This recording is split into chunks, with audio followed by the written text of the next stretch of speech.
So Jeet Kune Do means the way of the intercepting fist. So the main principle is that it's a counter fighting system. So if I see you have the intention to attack me, I should intercept with a pre-eminent attack. So my attack should come before your attack, but I have to anticipate your attack in order to do that. But the philosophy is much deeper in that the style should be based on your own attributes and your own strengths, and you take what you know and you eliminate. There's the other quote I gave you, which is... Yeah. Go on, you take it. Let's see if I can recite it. It's absorb what is useful, reject what is useless, and integrate what is uniquely your own. Something like that. Yeah, you told me essentially your own, but yeah, it's same principle, isn't it? Yeah, elaborate a little bit more on this for us, please.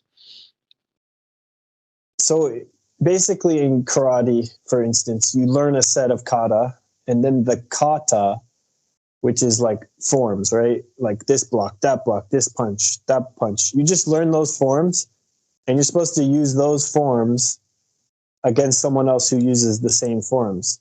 Whereas Jeet Kune Do is totally the opposite of that. It's like there is no form. You're like water, and you're just in the moment, and your movements should be from your inner being, sort of, is like the best way I can put it. Your personality should, like, kind of like a dance, but it's a deadly dance.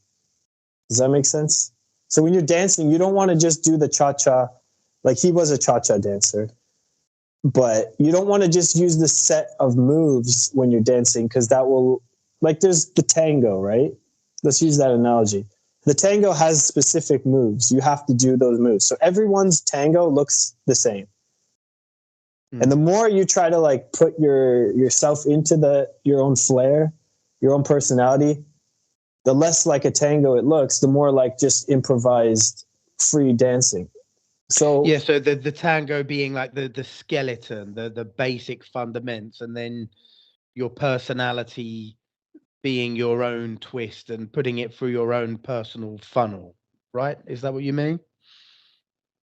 Yeah, essentially. But I think Jeet Kune Do was just his style for himself, and he has his own stance that he liked. He had his own moves that he liked.